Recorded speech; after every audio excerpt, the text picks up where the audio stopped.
A continuación vamos a revisar los ejercicios resueltos propuestos como revisión del temario. En primer lugar, se solicitaba, como se puede ver en la siguiente tabla, se solicitaba el cálculo de los percentiles, concretamente el percentil 50. En el primer ejercicio se facilitaba la información de las 4 primeras columnas y lo que se debía calcular era la frecuencia absoluta acumulada, que es esta de aquí, que recordemos que se calcula acumulando la fila anterior, es decir, por ejemplo, en esta primera fila tengo acumulado 2 sujetos, pero si me muevo una casilla más, acumularé este 2 con 6, de ahí 8, y así sucesivamente. Por tanto, el número final será el tamaño muestral. Por otra parte, calculamos PI. PI es la frecuencia relativa, es decir, ¿relativa a qué? A su total. Lo que vamos a hacer es coger cada proporción de sujetos, cada frecuencia absoluta, y dividirlo entre el total, que es 200. De aquí obtenemos el PI, la frecuencia relativa, que si la multiplicamos por 100 es un porcentaje, es decir, nos diría que en el primer caso encontraríamos el 1% de los sujetos. Finalmente, la última columna es la frecuencia relativa acumulada. Esto quiere decir que tenemos que ir acumulando, al igual que hicimos anteriormente, la columna anterior.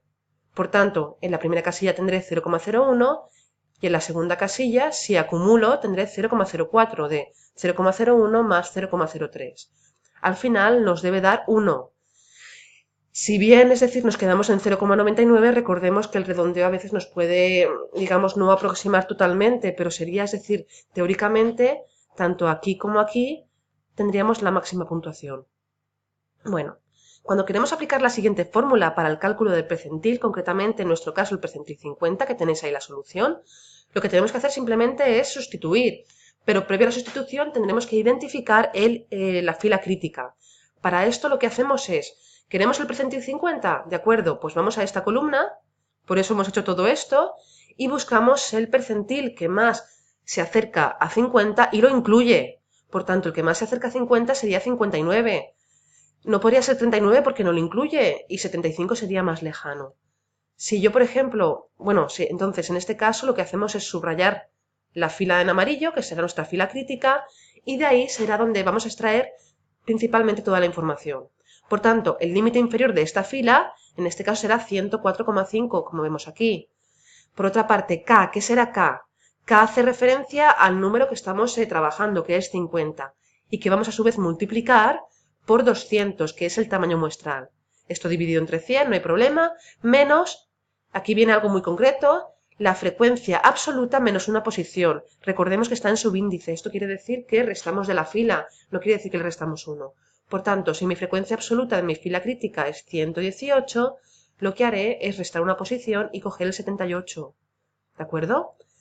Por otra parte, n sub i, la parte inferior de la fórmula, será 40.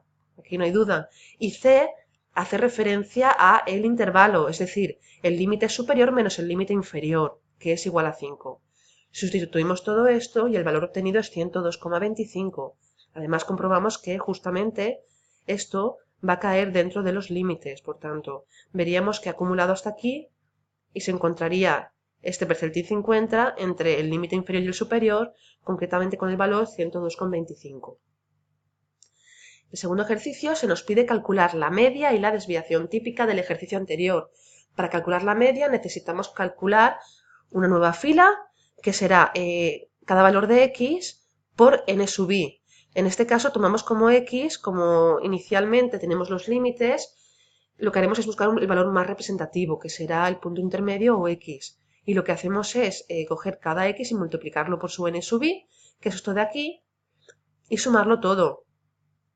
Esto de aquí es la parte superior de la media, es decir, el sumatorio de x sub i por n sub i. Y simplemente esto de aquí lo vamos a dividir entre 200, ¿de acuerdo? Vamos a ver que la media nos da muy cerquita al percentil 50, pero no es lo mismo, ¿vale? Por otra parte, la desviación típica. La desviación típica precisa de calcular previamente la varianza. Por tanto, bueno, tenemos lo que hemos calculado anteriormente de la media, que nos viene fenomenal para calcular la puntuación diferencial, que es esta x barroca de aquí. La puntuación diferencial es cada valor de x menos la media. Por tanto, tendremos puntuaciones negativas y positivas.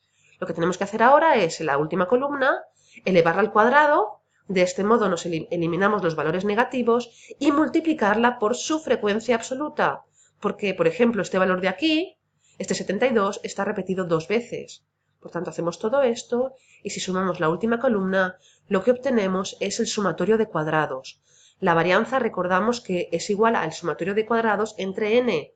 Por tanto, si dividimos este valor subrayado aquí entre 200, obtendremos la varianza. Finalmente, para obtener la desviación típica, como ven aquí, lo que tenemos que hacer es calcular es la raíz de la varianza, así de sencillo. Bueno, en el ejercicio 3 se nos pide la correlación. La correlación la hemos calculado con la primera de las fórmulas, pero podemos utilizar tanto la primera como la segunda facilitada en el temario. Entonces, en este caso, recordemos que hablamos de un análisis bivariante. Esto es importante, ¿de acuerdo? Porque van a variar algunas cosas. Entre ellas, vemos que en este caso concreto no nos aparece el n sub i, porque lo que tenemos son pares de datos. Es decir, hay que tener cuidado porque esto de aquí hace referencia al número de sujeto. Es decir, sujeto 1, sujeto 2, sujeto 3, sujeto 4. No quiere decir que este sujeto esté repetido, por ejemplo, 4 veces, sino que es un nombre como podría ser Pepito o Juanito, ¿de acuerdo? Y por tanto, cada par de datos está repetido una vez, ¿de acuerdo? Dicho esto, lo que tenemos que calcular es esto de aquí para la primera fórmula, que es la que vamos a desarrollar. En el primer caso, lo que hacemos es elevar x al cuadrado y luego el sumatorio, al igual con y finalmente x por y y todo sumado. Si hemos calculado estos 5 valores resaltados en amarillo, anaranjado, podremos calcular toda la fórmula. ¿Qué tenemos que hacer? Sustituir. En primer lugar, en esta fórmula, n hará referencia a los 8 sujetos que son. El sumatorio de x por y hace referencia a esto de aquí. Es decir, estamos pidiendo la columna x por y toda sumada, que sería esto de aquí. ¿De acuerdo? 1328. Por otra parte, nos pide que restemos el producto del sumatorio de x, que es 100, por el sumatorio de y, que es 94. En la parte inferior encontraremos la raíz y nos pide, tenemos dos corchetes, o sea, dos operaciones independientes que posteriormente se multiplican.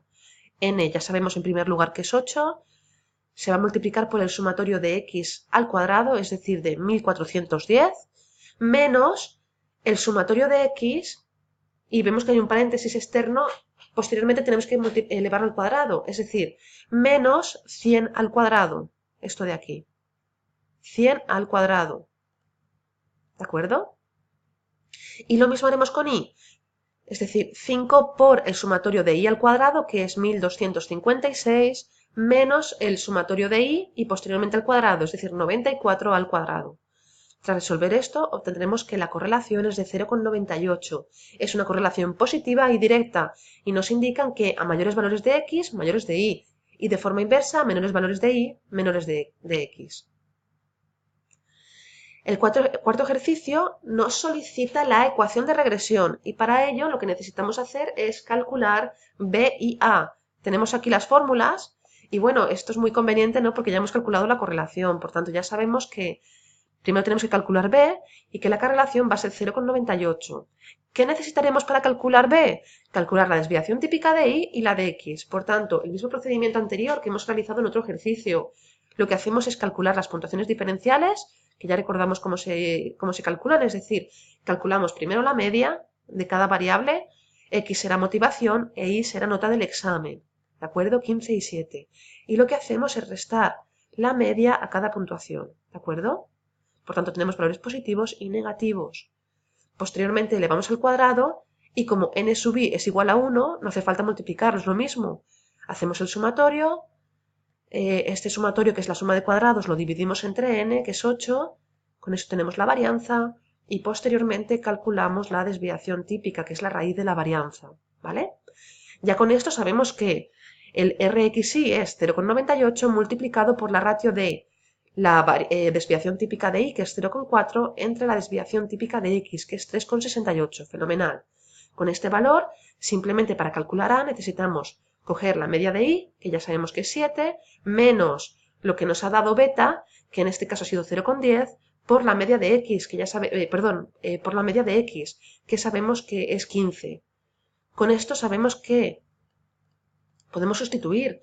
Sabemos que la ecuación de regresión será 5,5 más 0,10 por 10. 5,5 más 0,10 por x, y esto lo podemos aplicar a cada valor de x. Ejercicio 5, simplemente lo que hemos hecho anteriormente, aplicamos esta ecuación de regresión a los datos, ¿de acuerdo? Sobre X y obtenemos los puntos, ¿de acuerdo? Por tanto, si yo aplico esta ecuación de regresión a cada valor de X, obtendré esta columna de aquí. Y para representarlo, simplemente represento X, 10, 11, 14, y en vez de Y, representaré Y', mis nuevos valores. Y aquí la ecuación de regresión representada. Bueno, finalmente, puntuaciones Z, puntuaciones típicas, que es lo mismo. Retomamos el ejercicio anterior, que es muy conveniente también en este caso, porque sabemos que la fórmula de las puntuaciones Z es igual a la puntuación diferencial dividida entre la desviación típica. Por tanto, si yo quiero calcular la puntuación Z de la motivación, es decir, me hará falta esto de aquí, que son las puntuaciones diferenciales, y me haría falta esto de aquí. Por tanto, la puntuación diferencial de 10, ¿qué será? Menos 5 dividido entre 3,68 y así sucesivamente. La de 11, menos 4 entre 3,68.